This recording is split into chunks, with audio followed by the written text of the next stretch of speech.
ଯାଇଥିଲି କୁଆଡ଼େ ଦେଖୁନ ତୋ ପାଇଁ ଗୋଟେ ବଢ଼ିଆ ଜିନିଷ ଆଣିଛି। ବାଇରେ ହେଇଥିଲା ତୋଳିକି ଆଣି ପଡ଼ି ଯାଇଥାନ୍ତି ଯେ ମଶା କାମୁଡ଼ିକି ଦେଖିକି ନାଇଁ ତୁ ଗୋଟେ ସେତେବେଳେ କ'ଣ କହୁଥିଲୁ ପିଜୁଳି ଖାଇବୁ ଖାଇବୁ ବୋଲି ତ ବଢ଼ିଆ ହେଇଛି ଦେଖିଛି ଚିକିଣିଆ ହେଇଯାଇଛି ନା ଖାଇବୁ ଗୋଟେ ଖାଇବୁ ଆଉ ଧୋଇକି ଖାଇବୁ ଆଉ କ'ଣ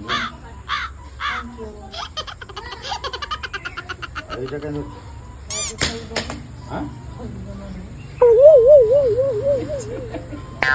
পিজুଳି ତତେ ଦେଲି ତ ମୁଁ ଯିବି ସେଠୁ ମାନେ ତୋ କାମଟା ମୁଁ କରିବି ଦେଇଦେ ନା ନା ନା ଟିକେ ଶୁଣବା ଆରେ ଦେ ଟିକେ ଦଉନୁ କହୁଛୁ ଗୋଟେ ବଢ଼ିଆ କଥାଟା କହୁଛୁ ଏଇଟା ଧରି ଶୁଣୁ ପିଜୁଳି ପଛରେ କହିବ ଆଗ ଏଇ କାମଟା ଖାଇଦେ ହେଲା ଆଉ ମୁଁ ତ ପିଜୁଳି ଦେଲି ତୁ ମତେ କହିବୁ ଟିକେ ଖଳିକି ଦେବୁ ନା ମାନେ ଡବଲ କାମ ମୁଁ କରିବି अरे नहीं अरे नहीं जा राधा जी राधा बसी गला